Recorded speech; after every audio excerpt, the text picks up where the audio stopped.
Ce que j'ai décidé de faire ici, donc, ce ne sont pas vraiment des conférences historiques. Il se trouve que j'utilise évidemment l'exemple d'un certain nombre de personnages historiques, mais je n'aborde pas ces personnages-là sous l'angle de la biographie, ni même sous l'angle, en quelque sorte, de la chronologie.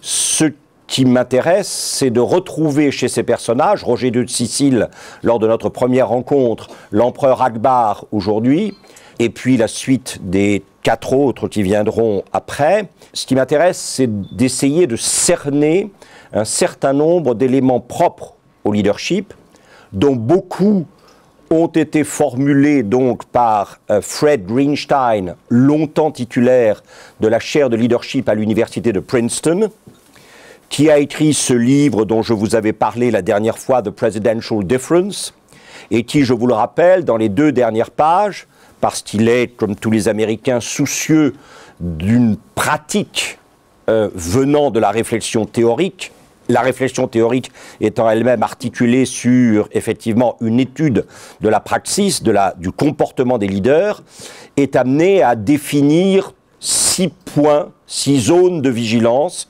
sur lesquelles un leader doit constamment s'examiner, en quelque sorte.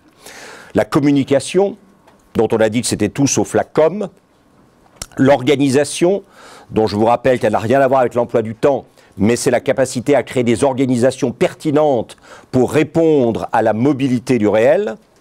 L'art du compromis, puisque le réel n'est pas un lieu d'absolu, le réel est un lieu de compromis, qu'il faut éviter la dégradation du compromis en compromission par la présence d'une vision, mais que la vision elle-même ne pourra véritablement avoir un impact sur le réel que si elle accepte d'être modifiée par le réel qu'elle veut modifier.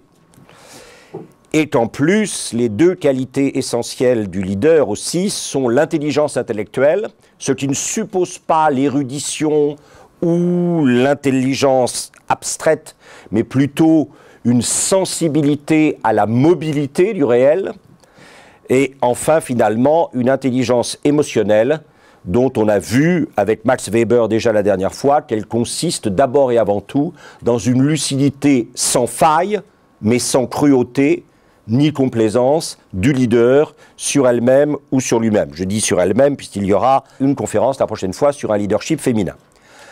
Alors, probablement ai-je pris des précautions inutiles parce que vous êtes tous des spécialistes d'Akbar. Mais au cas où il y aurait certains d'entre vous ou certaines d'entre vous qui partageraient avec moi une relative ignorance d'Akbar, je vais remettre un tout petit peu d'ordre dans ces choses-là. Tout en vous recommandant un livre. Moi, vous savez, je suis dans la grande tradition de Lewis Carroll, vous savez, Alice au pays des merveilles. Alice dit qu'un livre qui est sans image n'est pas véritablement un livre, et je trouve que dans l'ensemble, pour une première approche d'un sujet, les livres de la collection Découverte Gallimard, avec leur alternance entre texte et iconographie généralement remarquablement choisie, puis le dossier documentaire, puis etc., les références bibliographiques, ces livres me paraissent d'une très remarquable utilité. Mais encore une fois, je suis un peu une âme simple et donc tous mes bonheurs, comme disait la comtesse de Paris. Donc, je ne saurais trop vous recommander l'Inde impériale des grands Moghols, de Valérie Bérinshteyn. Ceux d'entre vous qui, pour des raisons tout à fait compréhensibles, ne connaissent pas l'Empire moghol, vous y trouverez à la fois beaucoup d'illustrations et beaucoup de renseignements très remarquables.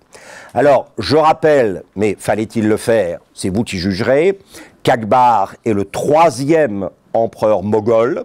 Je vais revenir sur les 2 autres, rassurez-vous. C'est difficile de débarquer dans Akbar si on ne pense pas un tout petit peu à ce qui s'est passé avant. Il naît en 1542, il accède au trône à l'âge de 14 ans, c'est-à-dire en 1556, à la mort de son père, l'empereur Humayun, sur lequel nous reviendrons tout à l'heure, et il décède en 1605. Alors là aussi, parce que c'est pas toujours évidemment très clair, j'ai voulu faire un petit panorama des monarques européens contemporain pour que vous voyiez de qui Akbar est le contemporain direct. Donc, il monte sur le trône 9 ans après Henri II, mais Henri II, vous le voyez, meurt pratiquement 46 ans avant lui. Hein, voilà. Je ne vais pas refaire ça pour tout le monde. Hein. Vous voyez qu'après Henri II, il y a la déclinaison des trois fils, François II, Charles IX et Henri III. Et même Henri III meurt largement avant Akbar. Hein. Alors que vous le voyez, Henri IV, qui monte sur le trône en 1589, c'est-à-dire effectivement 33 ans après Akbar, lui survivra de 5 ans. Philippe II a l'avantage, Philippe II d'Espagne bien sûr, hein, a l'avantage de monter sur le trône la même année qu'Akbar, et il meurt en 1598, c'est probablement celui avec Élisabeth Ier, dont le terminus aquo et le terminus ad web sont les plus proches. Hein. Et Élisabeth Ier, donc, dont nous reparlerons la prochaine fois, monte sur le trône en 1558, et effectivement meurt en 1603, c'est-à-dire elle monte sur le trône 2 ans après lui, et elle meurt 2 ans avant lui. Donc vous voyez, c'est un règne d'abord particulièrement long, c'est l'avantage de monter sur le trône à 14 ans, ça vous laisse un peu de marge de manœuvre, mais enfin on peut monter sur le trône jeune comme François II et ne pas durer, et effectivement il est contemporain de ce que nous appellerions probablement la deuxième Renaissance, hein, c'est-à-dire véritablement la deuxième moitié du XVIe siècle et le début du XVIIe siècle.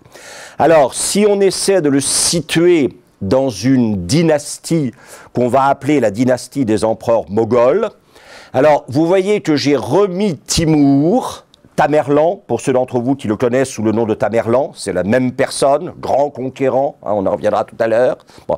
Et vous voyez qu'il est mort en 807. Alors vous vous dites, est-ce qu'il n'y a pas un problème? Et non, il n'y a pas de problème, parce que si vous rajoutez 622 ans, c'est-à-dire l'année de l'Hégire, hein, vous avez effectivement 1429, parce que ce sont des musulmans. Hein. La dynastie des empereurs moghols est une dynastie essentiellement musulmane. Hein. On y reviendra tout à l'heure.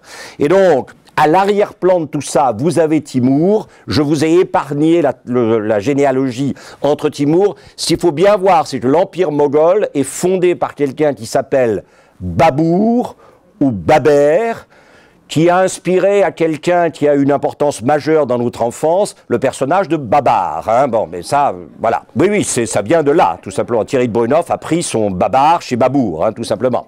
Et ensuite, Babour a eu un fils, on va y revenir, Humayoun. Et Humayoun a lui-même eu un fils qui s'appelle Akbar. Akbar a eu un fils qui s'appelle Jahangir, et Jahangir a eu un fils qui a régné qui s'appelle Shah Jahan. Alors pour ceux d'entre vous qui, comme moi, souhaitent avoir des choses à peu près claires, Shah Jahan, c'est celui qui a construit le Taj Mahal. Hein, donc vous voyez, là, à peu près, ça s'éclaircit petit à petit. Alors, ce qu'il faut savoir, c'est que cet empire musulman se situe dans le sous-continent indien. Hein. Donc, en fait, on va y revenir dans un instant, c'est une monarchie de religion musulmane qui exerce son pouvoir sur une population qui est très majoritairement hindouiste. Hein, ça, faut le savoir. Si vous voyez là l'origine de problèmes qui n'ont pas cessé depuis, vous n'avez pas tort. Plus ça change, et plus c'est la même chose. Je crois qu'on l'avait déjà dit, d'une citation essentielle, comme vous le savez, et qui permet de... aussi bonne que quand on voit ce qu'on voit et qu'on entend ce qu'on entend, on se dit qu'on fait bien de penser ce qu'on pense. Voilà. Donc... j'adore ce genre de citations qui permettent d'avancer dans le raisonnement. Alors, ce que vous avez ici, c'est l'état de l'Empire moghol dans ses 3 moments les plus importants, ce qui est en jaune. C'est-à-dire, je vous le montre ici. Ça, c'est l'empire que le fondateur de la dynastie Babour a réussi à créer pour lui-même dans le sous-continent indien. Les 2 éléments orangés sont l'état de l'Empire à la mort du personnage qui nous intéresse, Akbar. Donc vous voyez que l'Empire s'est considérablement développé. Et dernier élément, en 1707, à la mort de Aurangzeb, qui est le fils de Shah Jahan, un personnage extrêmement problématique, qui sera effectivement le restaurateur d'un islam pur et dur, et qui enfermera son père Shah Jahan dans le fort d'Agra, le pauvre Shah Jahan n'étant autorisé à voir le Taj Mahal que par une vue oblique dans un bras de la rivière en aval du fort d'Agra. Aurangzeb donc portera le développement de l'empire moghol jusqu'ici. Après 1707, c'est le début d'un long déclin qui va être caractérisé premièrement par la montée en force des seigneurs hindouistes, des Maharajas, tout simplement, et puis ensuite, évidemment, l'arrivée des Français, puis des Anglais surtout.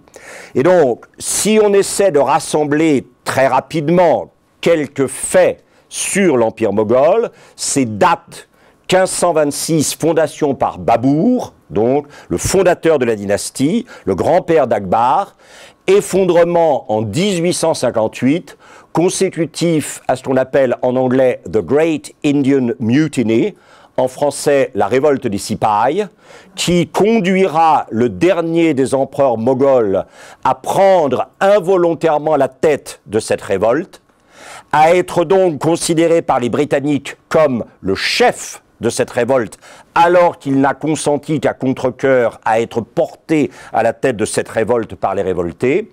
Et ce dernier empereur moghol ira se cacher dans la tombe de Humayun en 1858 pour échapper à ses poursuivants britanniques. Il sera arrêté et il sera emmené, enfin il sera exilé en Birmanie, à Rangoon, où il mourra évidemment loin de son Rajasthan natal et loin de la terre dont il avait été le dernier empereur.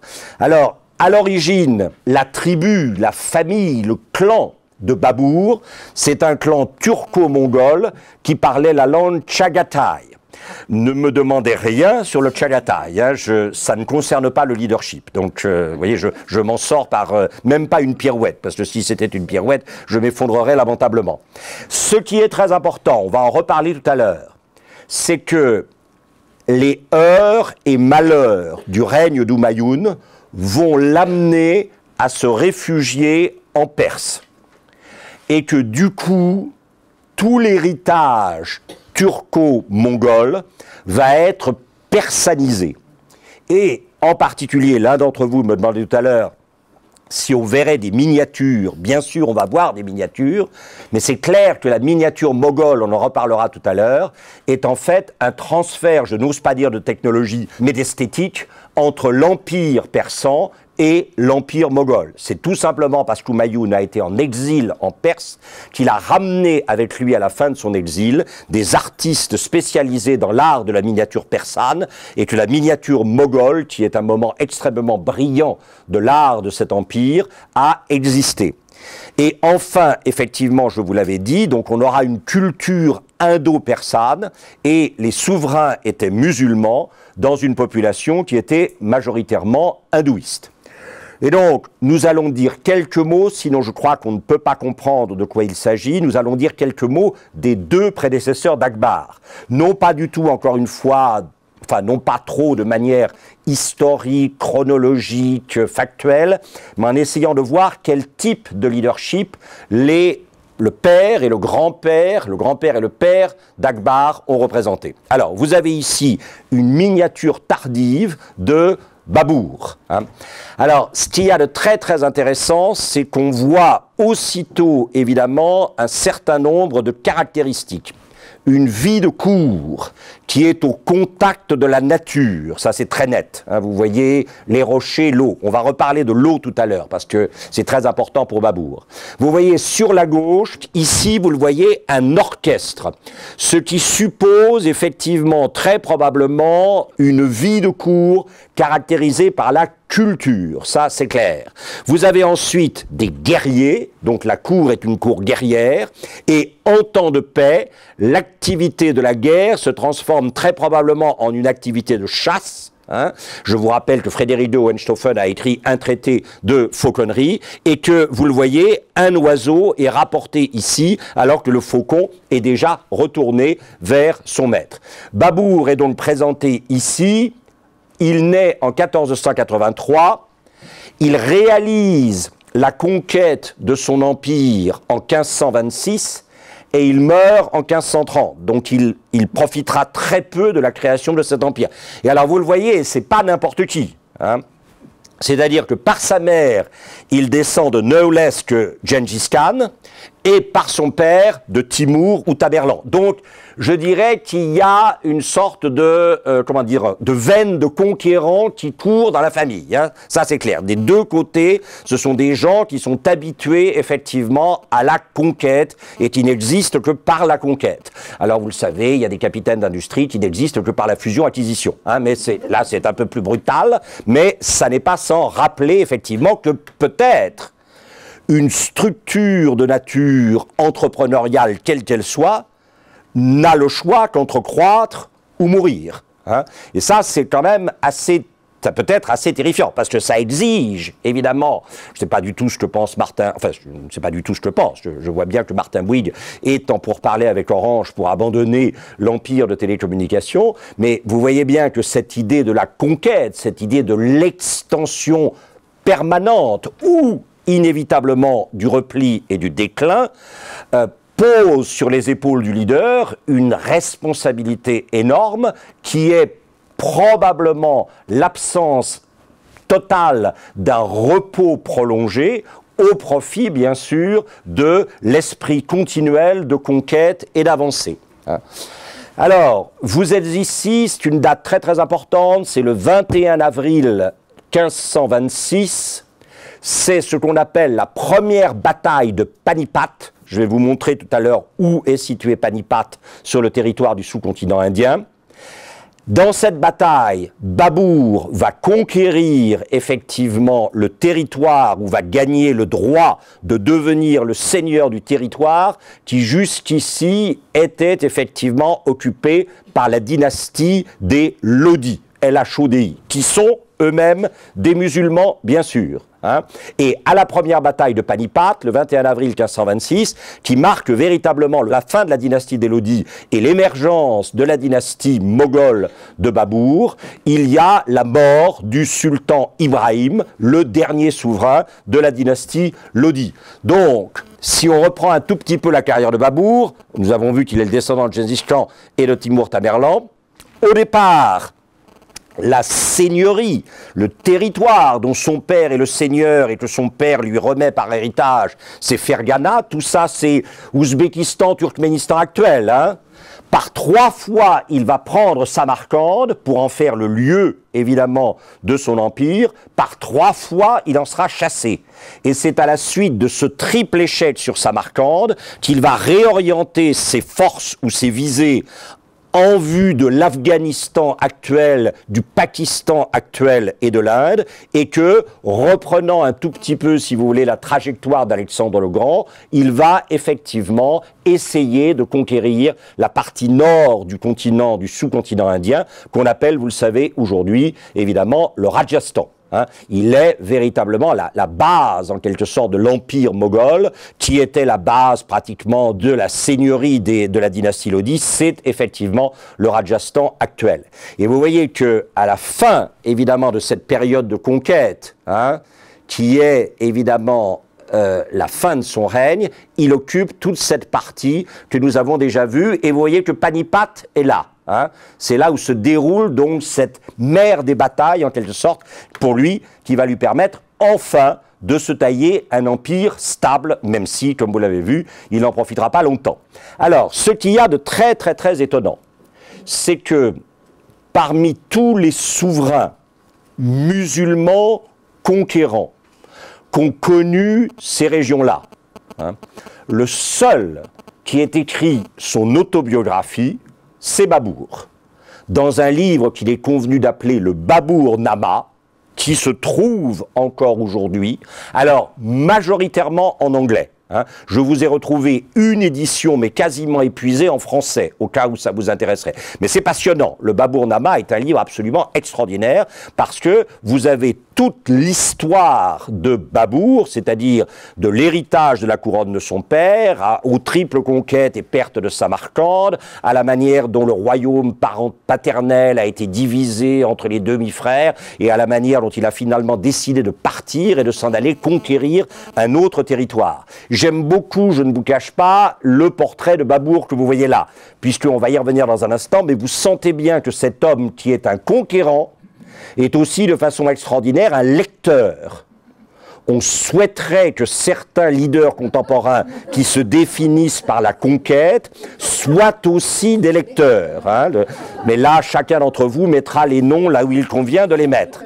Et alors, comme je sais que beaucoup d'entre vous, et que ma présentation est très très incomplète et très superficielle, donc pour ceux d'entre vous qui veulent reprendre ça, parce que c'est quand même très très passionnant, hein, l'histoire des grands Moghols, Babur, par Jean-Paul Auroux chez Fayard, est encore disponible, et le livre de Babur, qui est la seule traduction qui existe en français du Babur-Nama, l'autobiographie de Babur, sur Amazon ou sur A-Books, ça a été publié avec l'argent de l'UNESCO, et il reste pas grand-chose, hein.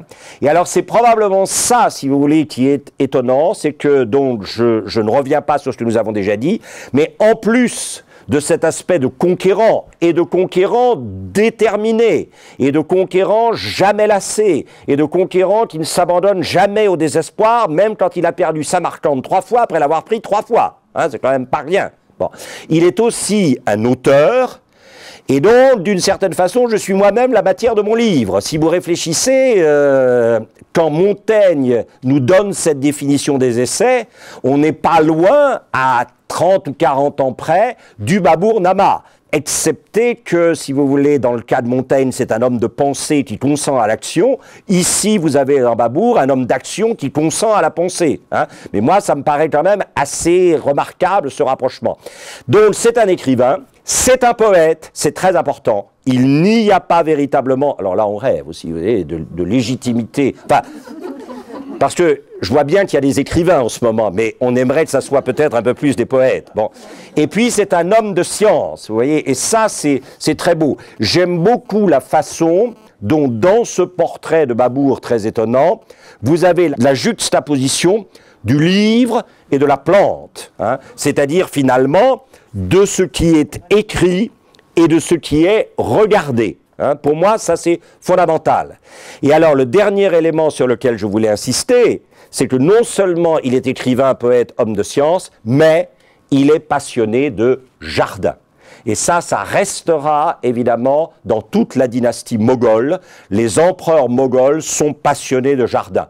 Vous connaissez probablement pas mal d'entre vous le Taj Mahal. N'oubliez pas que le Taj Mahal est précédé d'un immense jardin moghol sur lequel nous allons revenir dans un instant. Et vous voyez qu'ici, vous avez la réalisation par Babur, qui est là, bien sûr, hein, de ce qu'on appelle aujourd'hui encore le Babur Bagh, puisque Bagh, vous le savez, veut dire jardin. Char Bagh voulant dire le jardin quadruple. Hein, et vous le savez très probablement, le Char Bagh, c'est-à-dire le jardin moghol, est extraordinairement proche du jardin à la française. Hein. Je ne vais pas me lancer là-dedans maintenant, mais ceux d'entre vous qui ont suivi d'autres conférences ailleurs sur les jardins, c'est clair que... Hein, c'est-à-dire que vous avez, contrairement au jardin à l'anglaise, qui est tout entier dans la sinuosité et dans la promenade, ici vous avez un jardin qui est tout entier dans la planification abstraite et dans l'orthogonalité, avec une sorte de prédominance des 4, effectivement, points cardinaux. Et vous voyez qu'ici, Babur est en train de surveiller la construction. Le Char Bagh, c'est ça. Hein, ce sont les 4 parties, bien sûr. Hein. Et alors évidemment, pour ça, il faut détourner le cours des rivières, hein, pour ensuite alimenter évidemment le Char Bagh. Et alors, bon, ce que vous voyez à droite, c'est ce qu'il reste, évidemment pas en très bon état, en beaucoup moins bon état qu'en Inde. C'est ce qui reste évidemment du Babur Bagh, qui était situé à Kaboul, bien sûr. Hein. Kaboul, où Babur est enterré dans ce jardin. Hein, puisque Kaboul faisait partie de l'empire de Babur, bien sûr. Hein. On a vu tout à l'heure que le Rajasthan, c'est le noyau dur, mais tous ceux d'entre vous qui sont allés au Rajasthan savent bien qu'à partir du moment où on commence à approcher de Jodhpur, puis de Jaisalmer, il y a prolifération de bases aériennes, de convois militaires, etc. Et on sent la proximité du Pakistan, bien sûr, et la proximité de l'ennemi absolu pour les Indiens, et réciproquement, je vous rassure, de l'autre côté de la frontière aussi. Hein. Voilà. Donc, brosser à très gros traits, hein, mais vraiment à très gros traits, et surtout retourner à des choses plus spécifiques et plus informées et plus précises, mais ce personnage, le personnage de Babur, est un personnage assez extraordinaire. À la fois combinant cette idée que quand on est un leader, on ne peut d'une certaine manière qu'être obsédé par l'idée d'une expansion ou alors, évidemment, d'un arrêt conduisant immédiatement à un repli, ce qui met le leader dans une position évidemment extrêmement difficile. Hein. Pensez à la phrase de... Alors, quand je dis ça aujourd'hui dans un certain nombre de séminaires, quand je disais ça à Bécagneux dans le temps, il y avait toujours des yeux qui s'ouvraient, mais pensez ici, probablement, il y a quand même des gens, je suppose, tout le monde doit connaître ça, pensez à la fameuse citation du Moïse d'Alfred de Villiers, hein, « Vous m'avez fait Seigneur puissant et solitaire, laissez-moi m'endormir du sommeil de la terre. » Si le pouvoir ne pèse pas, si le leadership ne pèse pas à celle ou à celui qui l'exerce, ce n'est pas un vrai leadership. Et quelquefois, on se demande s'il pèse assez, si vous voyez ce que je veux dire. Mais ça, c'est aussi une autre histoire. Hein. Voilà. Bien. Et alors, maintenant, reprenons brièvement les dates. 1526, il établit l'Empire, après la première victoire de Panipat, la première bataille de Panipat. 1530, il décède, n'ayant eu que 4 ans pour profiter de cet empire. Et vous le voyez ici, à droite, en train d'adresser ses consignes dans une miniature superbe à son fils Humayun, qui va prendre le relais de Babour de 1530 à 1556, c'est-à-dire pendant 26 ans. 26 ans qui vont être caractérisés par une chose qui est assez étonnante, c'est la fragilité du personnage d'Humayun. Ça, c'est très important. Babour est un leader. Alors, peut-être l'a-t-il trop été. Vous voyez, ça, c'est extrêmement intéressant. Hein. Les problèmes de transmission et les problèmes de succession, en particulier dans les entreprises familiales, sont des choses extrêmement difficiles. Car, évidemment, ce n'est pas forcément le fils aîné qui est le mieux placé pour succéder, et il n'est pas dit que, disons, la puissance de la figure paternelle ne soit pas finalement une source de paralysie pour le premier successeur. Vous voyez ce que je veux dire? Ça, ce sont des choses auxquelles il faut toujours réfléchir. Moi qui accompagne quelques responsables d'entreprises familiales, c'est vraiment une chose. Alors, voilà Humayun. Humayun, c'est la guerre. Et il est assez bon. Hein. En 1535, c'est-à-dire 5 ans après son accession au trône, il arrive à étendre l'empire de son père vers le Gujarat, c'est-à-dire vers le sud-ouest, hein, en l'emportant sur un personnage qui s'appelle Bahadur Shah. Hein. Mais, et c'est ça qui est très important, hein, il y a chez Humayun un manque de leadership fort. C'est-à-dire, c'est quelqu'un qui hésite toujours à la décision parce qu'il voit plus effectivement dans la décision ce à quoi il renonce que ce qu'il choisit. Hein, ça, c'est absolument fondamental. Bien. Encore une fois, vous le voyez, je ne m'occupe pas tant, enfin, je m'occupe un peu du personnage historique, mais les conférences étaient annoncées sous le titre Leadership, c'est donc bien une référence. Alors, cette indécision est vraiment calamiteuse. Hein. Elle conduit, dans un certain nombre de cas, à l'amour de la combinaison plutôt qu'à l'action. Hein. Donc, c'est un conquérant plus qu'un occupant. C'est un conquérant plus qu'un occupant. Donc, c'est quelqu'un qui est capable, incontestablement, de courage physique. Ça, c'est incontestable. Hein. C'est quelqu'un qui comprend probablement comme son père que la conquête est inévitable pour ne pas s'engager dans le repli et le déclin.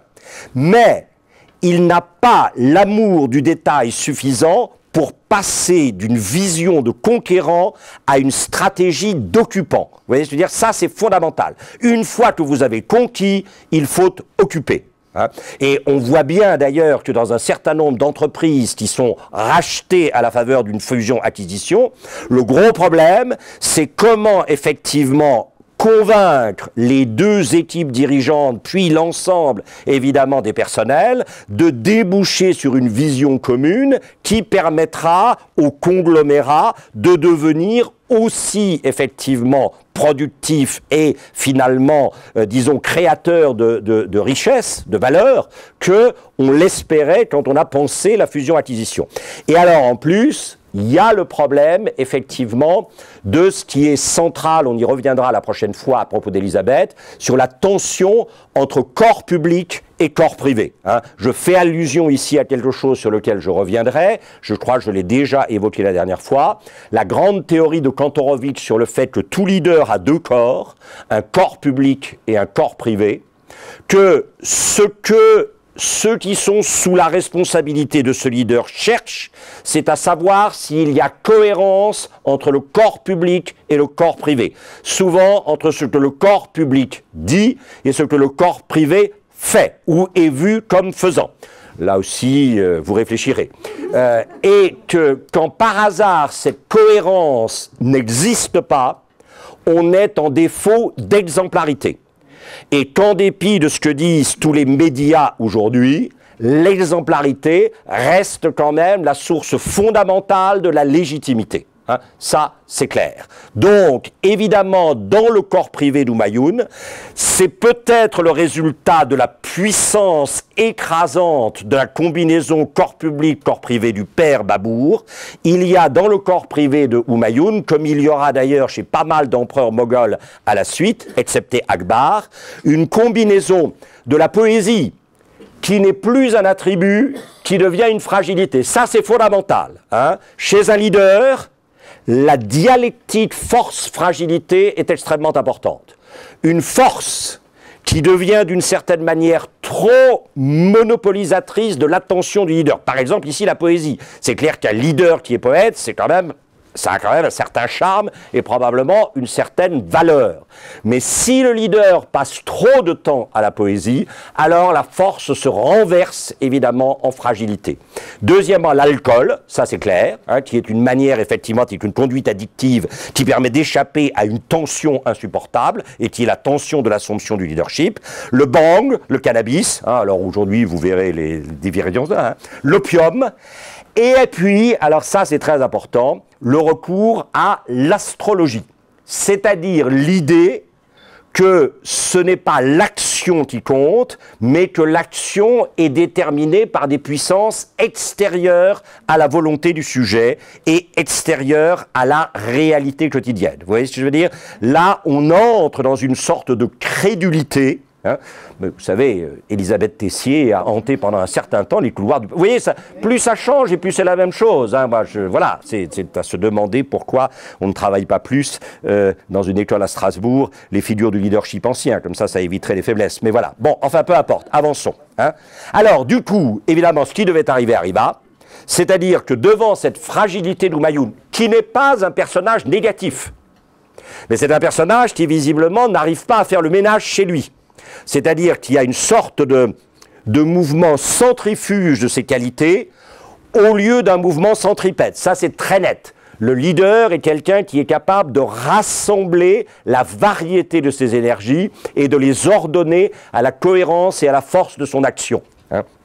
D'où, évidemment, le fait que Sher Shah Suri, qui au départ était au service des Lodis, puis s'est mis au service de Babour, puis au service de Humayoun, va voir que son chef par accro, parce que c'est quand même la troisième personne à l'égard duquel il exerce effectivement son statut de vassal. Hein. Sher Shah Suri va comprendre que son seigneur, son suzerain, est quand même marqué par un certain nombre de fragilités, et donc il va tenter l'aventure. Il va tenter l'aventure et il va la réussir, puisque en, effectivement, 1540, c'est-à-dire exactement 10 ans après l'accession au trône de Humayoun, il va effectivement conquérir l'empire de Humayoun et bouter Humayoun hors de l'empire que son père avait créé.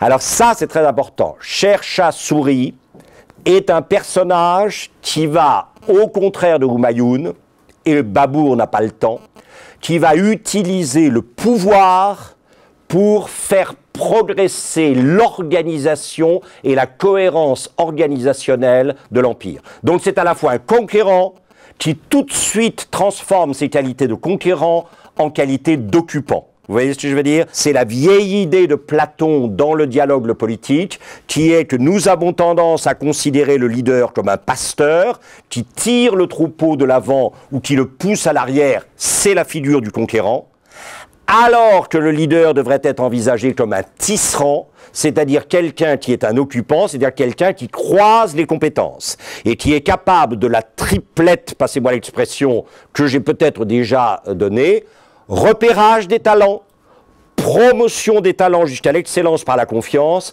et combinaison des talents, ce qui n'est pas le plus facile. Parce qu'une fois que votre confiance a amené les collaborateurs jusqu'à la perfection de leurs talents, il faut ensuite les convaincre que cette perfection ne sera jamais aussi parfaite que quand elle se mettra au service de l'œuvre commune dans une combinaison des talents. Vous voyez ce que je veux dire? Et là, il y a véritablement un travail énorme de la part du leader qui consiste d'une certaine manière à porter l'ego des collaborateurs jusqu'à l'excellence, puis ensuite apprendre à ces collaborateurs que l'ego ne sera jamais aussi finalement fructueux, fécond, que dans la collaboration. D'où cette figure du tisserand. Et on va y revenir tout à l'heure, ce sera probablement le plus grand talent d'Akbar. En tout cas, au niveau non pas du conquérant mais de l'occupant, c'est-à-dire au niveau de ce croisement des compétences et au niveau du maillage du territoire en une structure signifiante, les deux grands éléments de Sher Shah Suri, c'est évidemment la construction de ce qu'on appelle en anglais « the Grand Trunk Road », vous voyez, qui va depuis Kaboul, en passant par Islamabad et Lahore, Delhi, jusqu'à, effectivement, Dhaka, le Bangladesh actuel. Hein. Et ça, c'est vraiment... Sher Shah Suri, c'est celui qui a eu l'idée de cette grande route qui lirait, qui irriguerait de son activité, évidemment, la partie nord du subcontinent indien.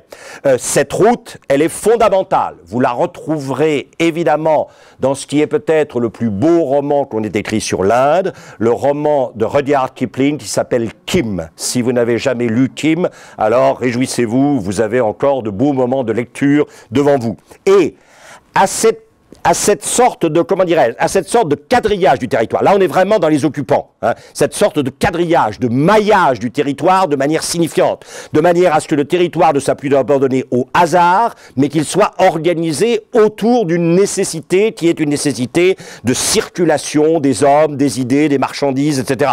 Vous savez bien que la richesse ne se crée que par la circulation, hein, c'est clair. Et deuxièmement, évidemment, j'y avais fait allusion la dernière fois, cette idée de l'importance de la monnaie. C'est-à-dire qu'un grand leader, c'est quelqu'un qui détermine la valeur et qui détermine une valeur stable qui va permettre effectivement le développement des échanges et le développement véritablement de la circulation des richesses. J'ai fait allusion, je n'y reviendrai pas, enfin je ne sais pas si j'y reviendrai, mais en tout cas j'y reviens cette fois-ci parce que j'y tiens beaucoup, à ce personnage essentiel qui s'appelle Nicolas ou Nicole Orem, proche, extrêmement proche de Charles V, probablement le plus grand roi que la France médiévale ait eu, et qui a écrit un traité absolument fondamental dans lequel il dit que la pire forme de tyrannie que le pouvoir puisse exercer sur les gens, c'est la manipulation monétaire. Hein. La manipulation monétaire, pour Nicole Orem, alors là, on croit tomber, hein, parce qu'on est en 1390-95. Hein, et donc, déjà en 1390-95, il y a un homme, Nicole Orem, qui comprend que l'irresponsabilité tyrannique des puissants, elle est effectivement dans la manipulation monétaire qui fait que les gens ne sont plus sûrs, évidemment, de la valeur des choses. Et alors, finalement, évidemment, vous avez la tombe de Sher Shah Suri, très important, 1540-1545, construite par un architecte qui s'appelle Aliwai Khan, qui est situé à Sasaram, dans la province du Bihar, dont était originaire Sher Shah Suri et dont il avait fait sa capitale. Vous le savez, ce tombeau est appelé le premier Taj Mahal. Hein, c'est-à-dire c'est la première fois dans l'histoire de l'art funéraire en Inde, dans le sous-continent indien musulman, qu'on a construit ce genre de tombeau, ici, comme vous le voyez, au milieu d'une immense pièce d'eau, et on voit apparaître ces petits pavillons caractéristiques de l'architecture indo-musulmane qu'on appelle les chatris, et sur lesquels nous reviendrons tout à l'heure. Et donc, Humayun manque de leadership fort, indécis, conquérant plus qu'occupant, poésie, alcool, cannabis, opium, astrologie, se fait prendre son royaume, son empire en 1540, commence à se promener un peu partout, vers le nord, là où ses demi-frères occupent, disons, au nord de Kaboul et la région de Kaboul, parce que Sher Shah Suri redescendra se replier un peu sur le Bihar, et effectivement, ces défaites, cette errance, hein, dureront jusqu'au moment où il ira s'installer pendant pratiquement une dizaine d'années en Iran actuel, en Perse, à la cour du Shah Tahmasp, hein, appartenant à la dynastie safavide. Hein, et c'est à partir de là, avec l'aide militaire du Shah, qu'il reconquérera dans un premier temps Kaboul, puis à la fin de sa vie, il ne savait pas que c'était la fin de sa vie, son empire. Et vous avez ici une image extrêmement intéressante qui montre à gauche Humayun, à droite le Shah Tahmasp, hein, Et le Shah Tahmasp reçoit ici Humayoun à sa cour et il va en faire effectivement son familier et il l'aidera militairement à reconquérir son royaume. Je vous donne un détail que je trouve absolument magnifique, hein, de la danseuse effectivement devant les deux souverains. L'un des souverains, si vous voulez, c'est comme Jacques II reçu par Louis XIV et installé à Saint-Germain-en-Laye. Hein, c'est le même système. C'est vraiment l'accueil d'un souverain en exil dont on va ensuite se servir en l'aidant militairement pour reconquérir un territoire qui deviendra un territoire allié ou peut-être même effectivement un territoire soumis et dépendant. C'est pas impossible que le Shah Tahmasp ait envisagé que l'aide apportée à Humayoun lui permettrait d'agrandir sa zone d'influence. Nous, dans le cas de Jacques II, on a essayé, mais ça s'est effondré lamentablement à la bataille de la Boyne en 1691, comme vous le savez. Voilà. Et donc, très très important, vous avez ici deux superbes miniatures. Celle de gauche est due à Mir Saïd Ali, celle de droite est due à Abd as-Samar. C'étaient deux très très grands miniaturistes persans. Et ces deux très grands miniaturistes persans ont fait partie des bagages d'Humayoun quand il est reparti vers Kaboul, puis Delhi. Et donc, si vous voulez, tout ce que nous appelons la miniature moghole, et qui est véritablement un des attributs esthétiques de la dynastie moghole, n'aurait pas existé, n'existerait pas, si Humayoun n'était pas allé en exil en Iran, s'il n'avait pas découvert la miniature persane en Iran, et s'il n'avait pas convaincu ses deux maîtres, Mir Saïd Ali et Abd as-Samad, s'il ne les avait pas convaincus de revenir avec lui vers Kaboul puis Delhi, et à partir de là, de former de jeunes artistes de l'Empire moghol qui deviendront évidemment les miniaturistes du règne d'Akbar et de ses successeurs. Alors, Akbar est né, c'est le fils d'Humayoun, il est né le 15 octobre 1542, son père ne l'a pas vu pendant 3 ans. La miniature que vous voyez ici montre la première rencontre entre Humayoun, souverain en exil ici, et son fils de 3 ans, Akbar, qu'il n'a pas vu depuis sa naissance. Hein. Alors ensuite, Humayoun va dans un premier temps récupérer Kaboul en 1553 en battant son demi-frère Kamran Mirza, et effectivement, le 23 juillet 1555, c'est-à-dire 2 ans après avoir reconquis Kaboul, toujours avec l'aide évidemment de son allié safavide, il va enfin, après 15 ans d'absence, se réinstaller à Delhi. Alors c'est là où on peut imaginer quand même qu'à ce moment-là de son histoire, il est digne de son père et digne de son fils. C'est-à-dire que l'indécision dont nous avons parlé, l'aspect conquérant plutôt qu'occupant, le côté corps public soumis aux fantaisies et aux loisirs du corps privé, pour ne pas dire aux addictions du corps privé, là on peut dire que Humayoun, dans l'exil, aura construit véritablement une personnalité leader. Et on sait très bien que les grands leaders ont tous à faire leur traversée du désert, ont tous, à un moment à un autre, surtout après un premier succès brillant, à vivre l'épreuve, épreuve qui va effectivement mûrir et vraiment forger leur tempérament de véritable leader. Alors voilà Humayoun. Et le drame, hein, c'est que cet homme qui se réinstalle le 23 juillet 1555 à Delhi, hein, va le 24 janvier 1556, il est dans cette bibliothèque près du fort de Delhi, qui est aujourd'hui conservée encore dans l'enceinte du fort de Delhi, qui s'appelle Sher Mandal. Il est probablement avec son astrologue dans la partie supérieure sous le chhatri à discuter peut-être de l'espace. Le muezzin appelle à la prière, il s'empare de livres de rouleaux, il commence à descendre l'escalier, se prend les pieds non pas dans la moquette mais probablement dans sa robe, bascule jusqu'en bas et meurt effectivement. Alors si vous calculez les dates, évidemment, c'est assez terrible puisqu'il est rentré le 23 juillet 1555 et il meurt le 24 janvier 1556, c'est-à-dire moins d'1 an après son retour. Et à ce moment-là, bien sûr, son fils a 14 ans, comme nous l'avons dit.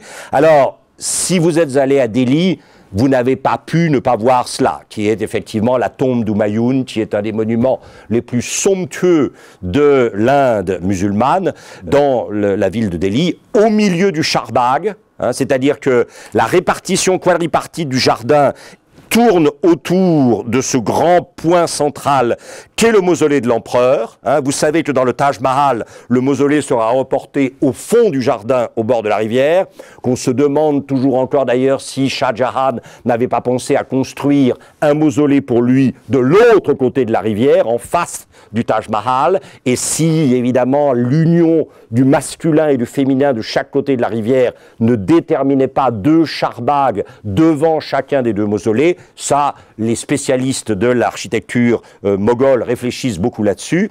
Et ce qui est très beau, évidemment, ce sont toujours ces châteries, hein, qui sont caractéristiques de cette architecture, ces petits pavillons, dont ici vous retrouvez les couleurs. Elles ont pratiquement disparu partout dans le Rajasthan, malheureusement, à cause évidemment du passage du temps, de la météorologie. Et c'est grâce à la fondation culturelle de l'Aga Khan que les châteries, comme vous le voyez ici, ont été restaurées. C'est donc extrêmement somptueux. Hein.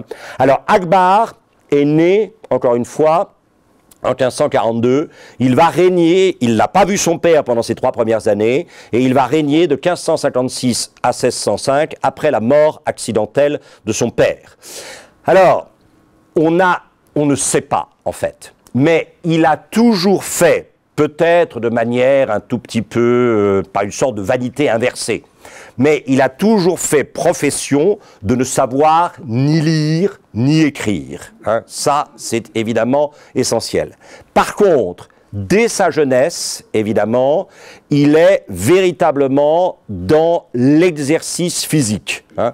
Vous le voyez ici, en train, ça c'est très très important, hein, il est en train de dompter un éléphant. C'est-à-dire que ce que dans la, si vous voulez, dans la prairie américaine ou dans la pampa argentine, on appelle le rodéo, et qui se passe normalement sur un cheval non encore dompté ou sur un taureau non encore dompté, en Inde, le défi est un peu plus majeur puisqu'il s'agit de dompter un éléphant qui n'a encore jamais été habitué à porter non seulement un corps humain qu'il doit sentir à peine, mais à répondre pour ses mouvements aux sollicitations de son corps humain. Donc véritablement, le domptage de l'éléphant est un lieu initiatique masculin extrêmement fort. Hein. C'est la raison qui l'emporte sur le bestial. Ça, c'est clair. Hein. Et donc, qu'il y ait une miniature qui nous représente évidemment un Akbar à l'âge, alors là, certaines personnes disent l'âge de 8 ans, d'autres personnes disent 10 ans, ça on s'en fiche complètement, hein, mais que, enfant déjà, il soit représenté comme parvenant à maîtriser un éléphant. Inutile de vous dire que tout ça n'est pas une photographie prise sur le vif. Hein. C'est la construction de la légende, c'est-à-dire qu'à l'âge de 25 ou 30 ans, Akbar probablement commandite une miniature qui va... Alors, la miniature qui n'existerait pas sans les 2 miniaturistes persans que son père a ramené avec lui de Perse. Hein. Mais cette idée, si vous voulez, d'un empereur qui, a posteriori, se fait représenter maîtrisant un éléphant, c'est extrêmement important. Et l'autre activité fondamentale, bien sûr, vous le voyez, c'est la chasse. Puisque vous voyez le jeune Akbar ici, qui est à la chasse au faucon, en compagnie d'autres seigneurs de sa cour ou de la cour de son père, on n'est pas très sûr. Et donc, d'un côté, la maîtrise de l'éléphant et de l'autre, la chasse, sont 2 préparations essentielles, bien sûr, pour l'exercice de la conquête qui caractérise encore une fois le leader. Hein. Alors, la jeunesse d'Akbar, il a pris très vite en main la totalité du pouvoir, mais il a eu pendant environ 3 ans un personnage qui était un des généraux importants de son père qui s'appelait Bayram Khan, qui s'est occupé de lui et qui a été son sorte de tuteur et qui est un personnage absolument remarquable dans la vie de Akbar. Et c'est avec Bayram Khan qu'il a appris le métier des armes, véritablement. Donc vous avez d'un côté la maîtrise de l'éléphant, qui est une activité profondément symbolique. Vous avez la chasse, qui est aussi une activité réelle, mais aussi symbolique, et qui débouche, bien sûr, sur le métier des armes. Cette idée que il y a une maîtrise des hommes et des choses qui dépend probablement aussi de la maîtrise de soi. Nous y reviendrons tout à l'heure. c'est l'une des 4 vertus cardinales qu'on appelle la tempérance, je vous le rappelle, hein, ça, il n'y a rien de nouveau là-dessus.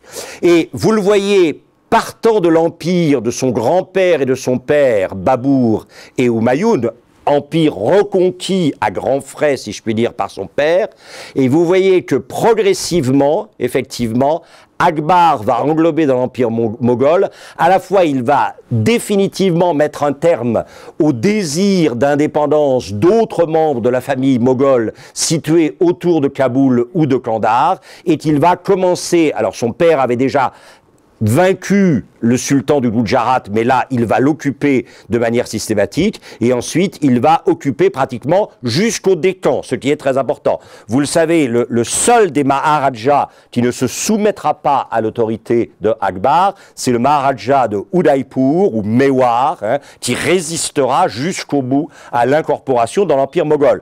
Alors, juste au départ, au détail comme ça, hein, il est clair qu'il va y avoir des soulèvements, c'est-à-dire qu'on va profiter de la jeunesse d'Akbar sans réaliser l'importance de Bayram Khan, le général de son père, qui est son tuteur. On va profiter de la jeunesse d'Akbar pour se soulever contre lui, en particulier un personnage qui s'appelle Ému, H-E-M-U. Et vous voyez que contre Ému, il va être obligé de remporter la 2e bataille de Panipat, le 5 novembre 1556, c'est-à-dire moins d'1 an après la mort de son père. Et alors il va reprendre une grande technique utilisée par Timour et Tamerlan, c'est-à-dire ce qu'on appelle les tours de crâne. C'est-à-dire que quand les prisonniers ennemis sont apportés devant l'empereur ou son représentant, on leur coupe systématiquement la tête, on fait construire une tour dans laquelle on aménage avec beaucoup de goût des niches, des petites niches, et on remplit les niches avec les têtes, évidemment. Alors, si vous passez sur la route, ça vous amène quand même un tout petit peu à réfléchir, si vous voyez ce que je veux dire. C'est une sorte de méditation qu'on appellerait une vanité, qu'on vous propose comme ça pour, si vous avez des velléités, bien considérer ce qui est en jeu dans le fait de. Hein. Et alors, cette passion pour la chasse, il était passionné de chasse, et c'est un tout petit peu comme Saint-Hubert et Saint-Julien l'Hospitalier. C'est-à-dire qu'un jour, devant probablement, on pense, une gazelle ou une biche blessée, il a eu une vision mystique et il a, à partir de ce moment-là, renoncé à la chasse. Hein. Alors, vous voyez, c'est très, ça fait partie de ce qu'on appelle l'acquisition de la tempérance, c'est-à-dire la chasse qui a été un entraînement, une formation à la maîtrise physique de soi, à la guerre et à la conquête, peut se renverser un jour en fragilité sous la forme d'un goût immodéré et non maîtrisé pour le sang, hein, pour la mise à mort. Et à ce moment-là, évidemment, la chasse n'est plus quelque chose qui est au service de votre leadership, c'est quelque chose qui est en train de dévoyer votre leadership dans cette passion du sang. Et qu'il y ait cela chez Saint-Julien l'Hospitalier, qu'il y ait ça chez Saint-Hubert, et qu'on le retrouve, puisque vous le voyez ici, la chasse préférée d'Akbar, que vous voyez ici, hein, cette chasse était une chasse à la cheetah. Vous savez, la cheetah, ce sont des panthères que l'on jetait évidemment sur les animaux à cornes, et ensuite, évidemment, les panthères mettaient à mort les animaux à cornes, et voilà, bon, c'était la chasse à la cheetah, c'était très classique en Inde, dans l'Inde moghole. Et vous voyez l'abondance, hein, des cadavres et des trophées d'animaux à cornes. Et la British Library a fait, il y a 2 ou 3 ans, une très belle exposition à Londres sur les empereurs moghols. Et il y a, je vous le signale à tout hasard, je vais même vous donner la page, comme ça vous pourrez éventuellement y faire référence, à la page qui s'intitule « Akbar, l'homme ». Vous avez ici Akbar assis au bord d'un ruisseau, plus ou moins, devant un cadavre de biche et ayant ce qu'il est convenu d'appeler sa vision mystique. Au niveau du leadership, ça veut dire qu'à partir du moment où l'une des maîtrises du leader maîtrise le leader plutôt qu'elle n'est maîtrisée par lui, vous voyez ce que je veux dire? C'est-à-dire qu'à partir du moment où une compétence, quelque chose que l'on sait faire, quelque chose que l'on maîtrise, n'est plus quelque chose qui est au service du leadership, mais qui enchlousse le leadership d'une certaine manière et le domine. À partir de ce moment-là, évidemment, on est dans la catastrophe. Alors, on va maintenant essayer de regarder ce qui fait la spécificité du leadership d'Akbar. Est-ce que c'est la communication? Peut-être. Je pense que ce qu'il y a de plus important, c'est l'organisation. C'est-à-dire que Akbar est connu pour ceci, c'est-à-dire un exercice du pouvoir dans lequel il va s'entourer de 9 hommes qu'on appelle les 9 Navratna, les 9 joyaux de la cour d'Akbar, et dont je vais vous détailler l'importance parce qu'ils me paraissent absolument essentiels. Alors, voilà, les 9 Navratna, ça, dès que vous travaillez sur Akbar, vous découvrez ça. Akbar, tout le monde savait qu'il était entouré, et l'image que je viens de vous montrer, si vous les comptez, ils sont bien 9. Hein, bon. Et donc, l'idée, si vous voulez, que la qualité que Greenstein définit comme l'organisation, c'est-à-dire la capacité de rassembler autour de soi des gens qui vont vous permettre d'être aussi efficaces que possible dans la réponse qu'en tant que leader vous apporterez à la mobilité du monde. Donc en gros cette idée qu'un leader est légitimé par son recrutement, hein, et que 10 mois qui t'entourent, je te dirai qui tu es. Hein. Alors vous voyez que, bon, enfin bref, passons. Hein. Non mais c'est fou, hein, c'est fou. Bon, voilà. On se demande comment, voilà, bien. Et donc, ces 9 Navratnas. Alors, il se trouve qu'en Inde, il y avait un empereur légendaire, fabuleux, qui s'appelait, je m'excuse, il faut que je reprenne mon souffle parce que je ne suis pas sûr d'y arriver d'une seule fois, Vikramaditya. Et Vikramaditya était connu pour avoir eu, dans une histoire qui est probablement de la préhistoire ou de la fable, avoir été entouré par 9 sages. Et très probablement Akbar, qui est un musulman, va se servir de ce modèle d'empereur fabuleux. C'est le moment où tous les monarques du 19e siècle vont vouloir ressembler au roi Arthur, si vous voulez, c'est la même chose. Hein. Quand on voit, par exemple, je vous les avais montrés l'année dernière, Victoria et Albert de Saxe-Cobourg-Gotha habillés en costume médiéval, ils nous refont le coup des chevaliers de la table ronde. Hein. Eh bien, d'une certaine manière, si vous voulez, Akbar nous a refait le coup de Vikramaditya. C'est-à-dire qu'il a rassemblé autour de lui 9 Navratna. Le mot Navratna veut dire joyeux, pardon, et évidemment, je vous les nomme, hein, mais bon, dans une conversation d'après-dîner, si vous en sortez 5 ou 6 à la fois, ça va créer un blanc, vous aurez le temps de dire tout ce que vous n'aviez pas pu dire depuis le début du dîner, hein, voilà. Birbal, Faizi, Todarmal, Matsing Ier, Abdul Rahim, Kanikana, Fakir Aziuddin, Tansen, Mullah Piyaza et Aboul Fazl ibn Mubarak, qu'on connaît plutôt sous le nom de Aboul Fazl. Alors, je vais vous les détailler parce que c'est très important, ça, de voir comment un personnage comme Akbar, dont nous avons vu qu'il y a tout un côté chez lui, qui est un côté de soldat, de conquérant, d'homme du corps, d'homme de guerre, d'homme de chasse, même si il a compris à un moment que ces savoir-faire, au lieu de les maîtriser, ils pouvaient être maîtrisés par eux. Hein, d'où la vision mystique. Hein. Mais voilà, alors le premier c'est Faizi. Nous n'avons absolument aucun portrait de Faizi. Hein. Nous n'avons pas d'image. Vous allez voir que d'autres, on a des images. C'est quelqu'un qui est caractérisé comme un poète et un érudit. Et c'est à lui que Akbar va confier l'éducation de ses 3 fils, en particulier Salim, qui deviendra Jahangir. Hein. Mais donc, il est particulièrement vigilant sur l'éducation de ses fils. Vous verrez tout à l'heure que ça a posé un problème quand même. Hein. Et il confie ses fils à quelqu'un qui est un poète et un érudit. C'est-à-dire quelqu'un qui a une vision poétique, et quelqu'un qui a... Vous savez qu'on peut être un très bon poète sans être un érudit. Mais là, vous avez la combinaison de la poésie et de l'érudition. Hein. Je ne suis pas absolument sûr que certains des plus grands poètes soient véritablement des érudits ou des intellectuels.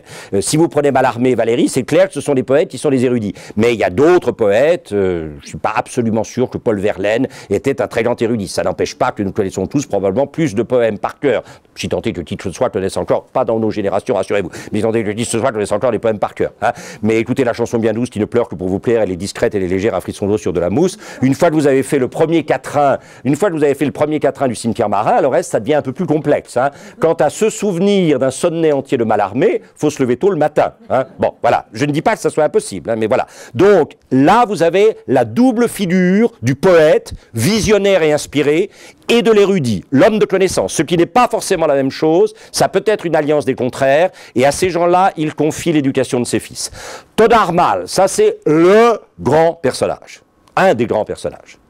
C'est un général devenu ministre de l'économie et des finances. C'est le Bercy d'Akbar, si vous voyez ce que je veux dire. Et les deux rassemblés. Hein.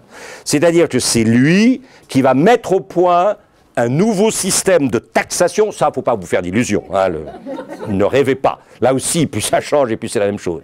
Mais c'est lui qui va mettre un système, au point un système de taxation fondé sur une rationalisation de l'évaluation de la richesse et de la capacité que l'empire a à taxer. Vous voyez ce que je veux dire? C'est-à-dire que jusque-là, la taxation était plutôt livré à des pulsions de violence liées à des besoins immédiats. Ce que Todar Mal va faire, c'est d'introduire une dimension de temps et de rationalité dans la taxation, qui va passer aussi par la création, comme toujours, d'une monnaie. Hein, ça, on en revient toujours à la même chose. Hein. Je pense que, si vous voulez, parmi, il faut bien dire, tous les titres à légitimité du général de Gaulle, il y a aussi quand même, alors après il y a eu l'euro, mais il y a eu la création du franc lourd, hein, c'est clair. Alors bien sûr, il a été très aidé par Antoine Pinet, mais c'est vrai que parmi ce qui a montré qu'on était sorti des errements de la 4e République, et peut-être qu'on a eu tort d'en sortir, mais on était sorti des errements de la 4e République et qu'on était entré dans la 5e, c'est une constitution nouvelle, bien sûr, une nouvelle définition du rôle présidentiel ou des répartitions des pouvoirs entre exécutif, législatif et judiciaire, et puis c'est une monnaie, et une monnaie stable, qui ne conduit pas effectivement à cet enchaînement des dévaluations dont Nicolas Rem nous dit qu'elle est une forme particulièrement perverse de la tyrannie du pouvoir. Troisième personne, Mansingh I. Alors Mansingh I, c'est très important. C'est le Raja d'Amer. Amer, plus connu sous le nom d'Amber. Et Amber, c'est cette espèce d'immense fort qui est à 40-45 minutes en voiture au nord de Jaipur. Hein. Ça n'est qu'au XVIIIe siècle que les souverains d'Amber ont transporté la capitale à Jaipur, ce qui leur a permis d'en faire une cité idéale pour ceux d'entre vous qui sont allés à Jaipur. C'est absolument étonnant. Alors, Mansingh est un hindou. Ça, c'est très important. C'est-à-dire qu'un des moyens pour un empereur musulman d'obtenir l'adhésion, évidemment, d'une population majoritairement d'une religion différente, c'est d'avoir au plus proche de lui, parmi ses conseillers, quelqu'un qui représente les intérêts, ou du moins les croyances, les adhésions de cette partie de la population. Vous voyez ce que je veux dire, hein, c'est pas par hasard. Hein. Alors, non seulement ça, mais évidemment, la tante de Mansingh Ier sera l'une des femmes d'Akbar. On y reviendra tout à l'heure. Ça, c'est absolument extraordinaire. Et je vais vous montrer maintenant un portrait de Mansingh I qui n'est pas exactement, évidemment, bon, c'est pas Tom Cruise, hein, c'est clair, c'est pas, comment est-ce qu'il s'appelle l'autre, peu importe, Leonardo DiCaprio, tout ce que vous voudrez. C'est un excellent homme de guerre. Et ce que vous voyez à droite, et ça c'est très étonnant, hein, c'est une sorte de, comment dirais-je, de match de lutte entre Akbar et Mansingh. Donc, Mansingh est extrêmement proche d'Akbar et ils sont capables de s'amuser dans des jeux virils et masculins qu'on appellerait effectivement la lutte. Alors ensuite, vous avez Abdul Rahim Khani Khana, poète et fils de Bayram Khan. Ça c'est très important. Le souvenir du passé, non pas l'emprisonnement dans le passé, mais la gratitude à l'égard du passé. Vous vous souvenez que Bayram Khan, c'est le général de son père qui a fait son éducation à l'âge de 14 ans après la mort de son père. C'est lui qui a été son tuteur. Et donc, le fils de ce tuteur, sans lequel Akbar n'aurait pas pu conserver le trône, deuxième bataille de Panipat dont on a parlé tout à l'heure, ce fils va être recueilli à la cour d'Akbar et va devenir un des joyaux de la cour d'Akbar parce qu'il est effectivement poète. Alors, Fakir Aziauddin, Fakir évidemment veut dire quelqu'un qui a des pouvoirs un peu surnaturels, c'est un mystique et c'est le grand conseiller d'Akbar dans le domaine religieux. Hein, pas de portrait non plus. Le grand problème, Mullah Dopiyaza, sur lequel nous ne savons rien. Mais là, rien de rien. Autant ceux dont je ne vous ai pas montré les portraits, on a des détails biographiques et on sait à quoi il servait, autant lui, on ne sait pas. C'est là où on se dit qu'il est peut-être le 9e qu'il était nécessaire d'inventer pour que les 9 joyaux de Akbar renvoient aux 9 joyaux de l'Empire fabuleux. Vous voyez, ça c'est des inventions a posteriori. Les historiens nous disent en historiographie que souvent, hein, on invente après coup quelque chose dont on a besoin pour justifier effectivement la dimension légendaire. C'est à peu près clair mon truc. Et ce personnage-là, est peut-être une invention tardive. C'est un contrepoint de Birbal. Alors vous allez me dire, cette conférence est très mal faite, on ne sait pas qui est Birbal, donc à quoi ça sert de savoir quel est le contrepoint? D'accord, on arrive à Birbal tout de suite, que j'ai gardé pour la fin parce qu'il est essentiel. Et on suppose qu'il était le représentant d'un islam orthodoxe, ce qui vous amène tout de suite à penser que Akbar n'est peut-être pas un fils orthodoxe de l'islam. Ensuite, Aboul Fazl, qui effectivement est vizir, Premier ministre, et qui sera l'historien du règne, c'est-à-dire celui, c'est le Philippe de Comines, c'est le Joinville, c'est tout ce que vous voulez, mais il combine pouvoir politique et écriture historique. C'est-à-dire que d'une certaine façon, la vérité du règne d'Akbar, elle est à la fois dans l'action de son ministre et dans l'écriture de son vizir. Puisque vous avez ici Aboul Fazl, qui est en train de remettre à Akbar les premiers volumes de l'Akbar-Nama.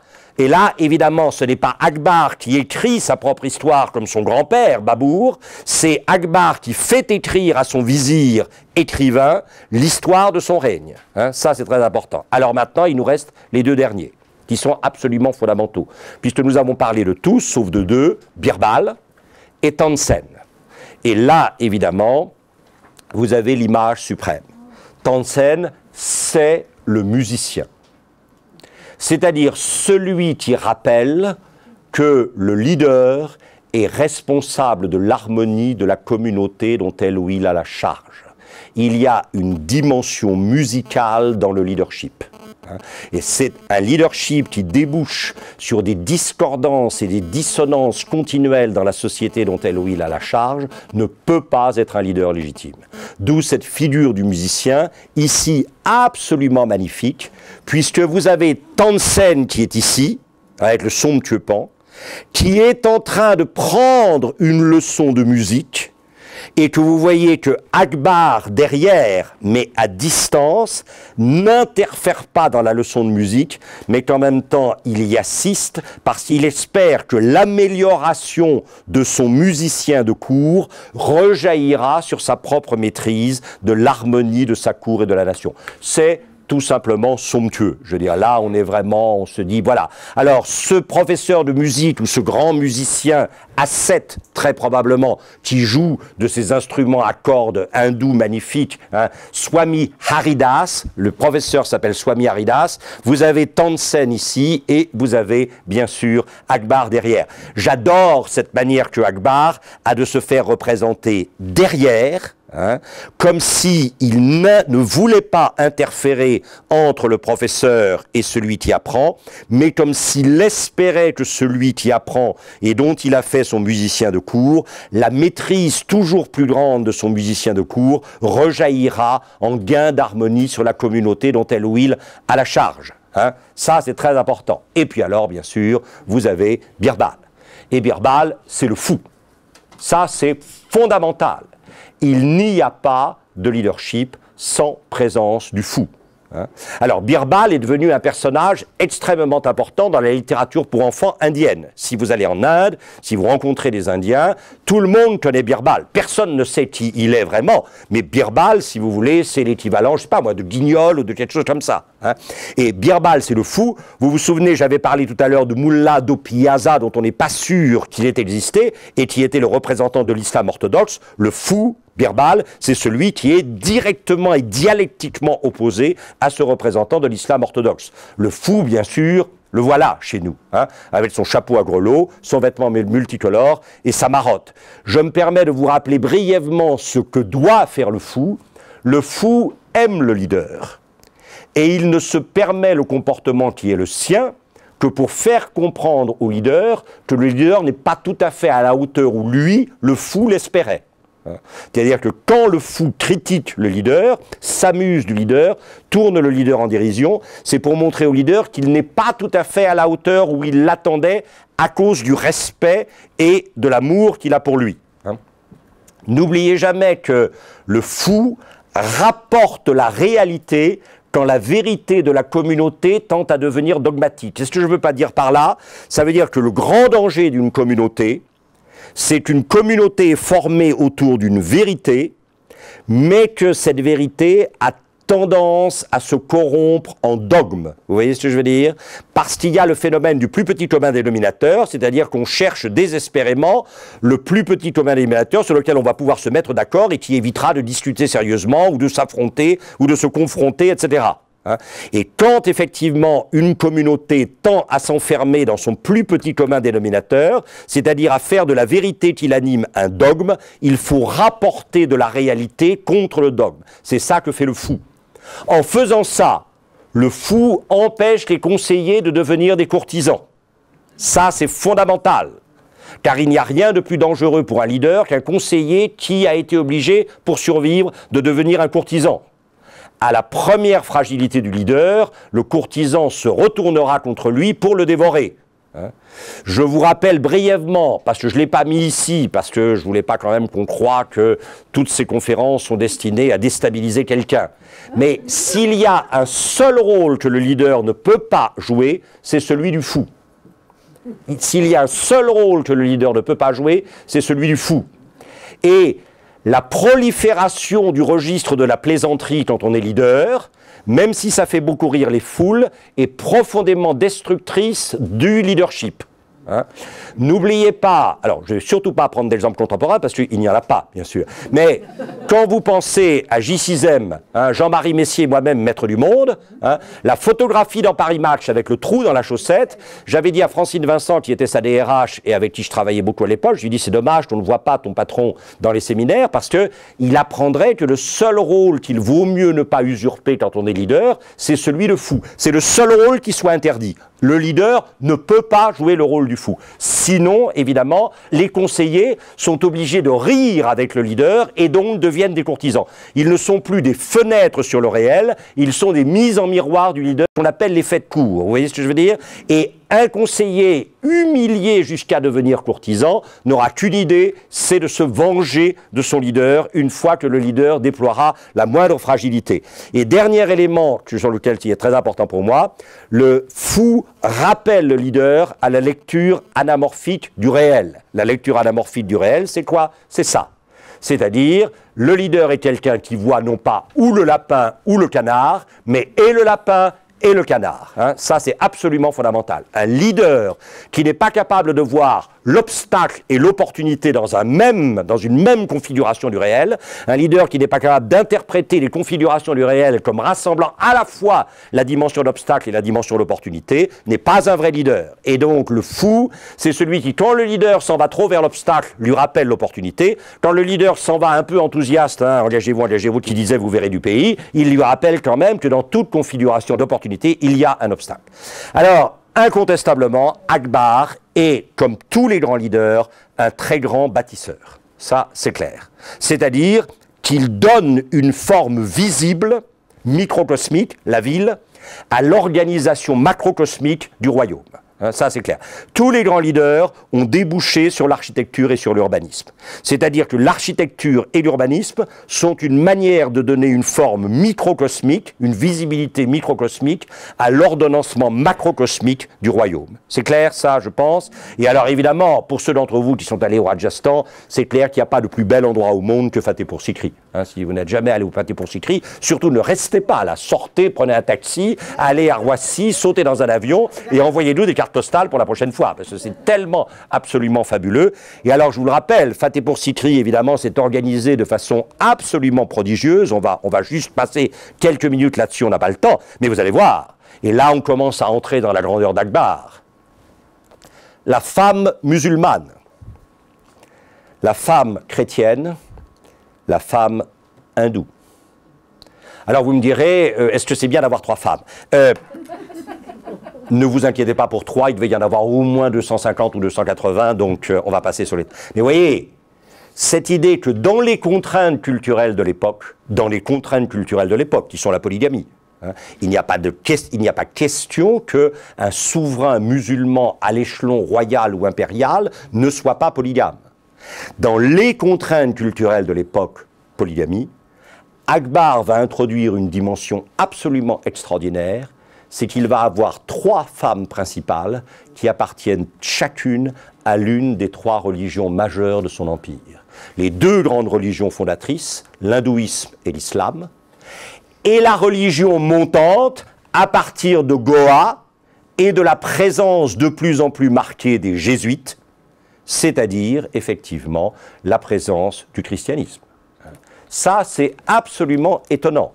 Et quand vous irez à Fatehpur Sikri, c'est quand même... Alors là aussi, il faut accepter de sortir, évidemment, d'une culture qui est la nôtre pour tenter, modestement et humblement, d'entrer dans une vision culturelle qui n'est pas la nôtre. Mais pensez à ce que pouvait représenter pour un empereur musulman l'idée de créer une capitale dans laquelle 3 des bâtiments fondamentaux de ces capitales étaient ces 3 femmes les plus proches, une musulmane, dont vous voyez la maison ici, une chrétienne, dont vous voyez la maison ici. Et on a retrouvé, je n'ai malheureusement pas le détail ici, et il est quasiment invisible, donc je suppose qu'ils n'ont pas pu le prendre. Mais quand vous visitez la maison de la femme chrétienne d'Akbar à Fatehpur Sikri, on vous montre sur le toit une sorte d'icône de la Vierge qui était représentée là, et dont je crois, bon, enfin moi je l'ai vu je ne sais combien de fois, alors peut-être qu'à force j'ai voulu me persuader que, mais enfin je suis assez persuadé que. Hein. Et puis la femme hindoue, qui était, je crois effectivement, la préférée, d'où le fait qu'elle a... Mais ça n'empêche qu'il avait les 3 autres. Elle s'appelait Joda ou Jodhbai, et elle était, je vous l'ai dit, la tante de Raja Mansingh Ier. Vous vous souvenez, Mansingh Ier, le personnage un peu général, le combat de lutte avec... voilà. Et alors ensuite, évidemment, vous avez ces espaces qui sont, je sais pas, vraiment, hein, si vous avez l'occasion un jour d'aller à Fatehpur Sikri, allez-y, c'est absolument somptueux. Le grès rose, hein, le grès rose qui a servi à construire tout ça est absolument prodigieux, avec évidemment ce qu'on appelle le Panj Mahal, qui est l'endroit à terrasses qui se réduisent en taille, d'où les différentes femmes surveillaient derrière des moucharabiers qui ont disparu, les activités, mouvements de troupes, parades militaires, processions des diplomates étrangers, etc., qui se passaient en contrebas, évidemment, sous leurs yeux. Et puis alors, probablement, l'endroit le plus important, hein, ce qu'il est conclu d'appeler le Diwan Khana Ikas, c'est-à-dire la salle d'audience privée de Akbar, surmonté des 4 chhatris que vous reconnaissez maintenant, hein, qui sont aux 4 coins. Et alors cette salle est tout simplement architecturalement et symboliquement géniale, puisque quand vous entrez, vous trouvez au centre un espèce d'immense pilier sur un socle sculpté absolument extraordinaire. Les sculptures de la salle, la décoration sculptée de la salle est somptueuse. Et ce qu'il faut vous imaginer, c'est que à cette hauteur, Akbar se tenait, donc l'idée que le leader est quelqu'un qui sait mettre le monde à distance et prendre de la hauteur, et vous voyez que vers cet espace central circulaire, où Akbar est rejoint par les 4 passerelles qui viennent des 4 points cardinaux, le leader c'est celui qui sait prendre de la hauteur, tout en restant toujours ouvert sur toutes les dimensions possibles du réel. C'est somptueux. Il y a rarement eu, alors si, évidemment, hein, le fait que l'oreiller de Louis XIV est situé dans la médiatrice exacte du miroir central de la Galerie des Glaces. C'est-à-dire que la Galerie des Glaces, c'est la démultiplication de l'œil du roi dans lequel se reflète le parc, qui est la mise en image microcosmique du macrocosme de la nation, et que derrière la médiatrice de ce miroir central, vous avez l'oreiller du roi. Donc finalement, c'est dans l'œil du roi que toute la nation, à la fois se rassemble et en même temps vaque à ses occupations. Mais ça, c'est tout aussi prodigieux. C'est l'espèce d'idée que le souverain, le leader, est quelqu'un qui sait prendre de la hauteur sans pour autant, évidemment, échapper à la nécessité de recevoir, de condenser et de faire signe des informations qu'elle ou il reçoit. C'est ça qu'on appelle l'intelligence intellectuelle dont on parlait tout à l'heure, cette idée évidemment que le leader est à la fois dans une vision qui est plus ample, mais qui ne perd rien de la diversité du réel autour de lui. Alors, il faut savoir qu'il y a un point central dans la vie, bien sûr, de Akbar, c'est le religieux. Pourquoi Fatehpur Sikri a été construit? Fatehpur Sikri a été construit pour 2 raisons, pour célébrer une bataille et en même temps pour, effectivement, commémorer la rencontre entre Akbar, que vous voyez ici, et un sage soufi qui est là, hein, donc la version mystique, une des versions mystiques de l'islam, Hein. Et Akbar a toujours été intéressé par la mystique et pas par les contraintes morales quotidiennes et les réglementations, etc.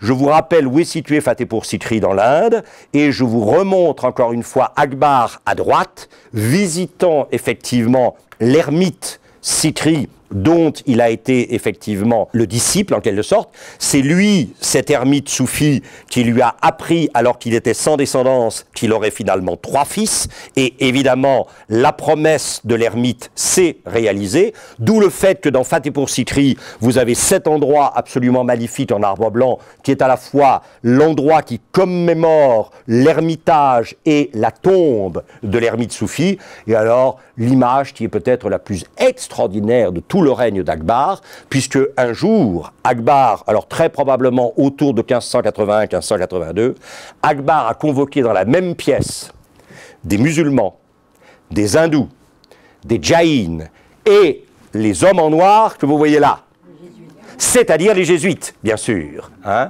et il leur a dit, je vais être un peu grossier, vous me faites suer, hein, vous avez plus en commun que de différences.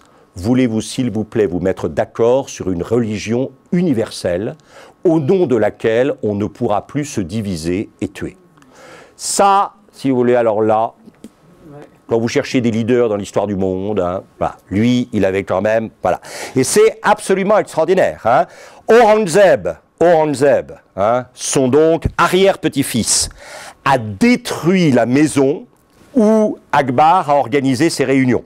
Vous savez que Aurangzeb a été le restaurateur d'un islam extrêmement strict, hein, convaincu qu'il était que son arrière-grand-père Akbar et son père Shah Jahan avaient vraiment laissé tout aller à volo. Hein. Aurangzeb a donc repris des choses en main, c'est une sorte de Daesh officialisé, si vous voulez. Hein. Et il a volontairement, on vous montre quand vous allez à Fatehpur Sikri, tous les guides ne vous le montrent pas. Hein. Si vous tombez sur un guide musulman, vous ne le verrez pas. Mais si vous tombez sur un guide hindou, il vous montrera soigneusement où c'est. On vous montre les ruines de la maison dans Fatehpur Sikri où Akbar a organisé effectivement ses réunions. Et donc, du point de vue du religieux, c'est fondamental. Hein. Akbar a toujours été attiré non pas par un islam pur et dur, mais par le soufisme, une version mystique de l'islam. Il a supprimé toutes les lois ou contraintes anti-dhimmi. Les dhimmis, vous savez, c'est ceux qui habitent en territoire musulman, mais qui ne sont pas musulmans. Ça peut être des juifs, ça peut être des hindous, ça peut être des chrétiens, ça peut être des jaïns, ça peut être des sikhs, ça peut être tout ce que vous voudrez. Contre la loi musulmane, et contre ce que dit le Coran, Akbar a supprimé toutes les obligations, par exemple, de porter l'uniforme. C'est-à-dire que les dhimmis devaient porter un vêtement qui n'était pas le même que celui des musulmans. Il a supprimé ça. Étoile jaune et le reste, si vous voyez ce que je veux dire. Hein. Et puis, il a supprimé toutes les contraintes fiscales liées aux religieux. Il a interdit les contraintes fiscales liées aux religieux.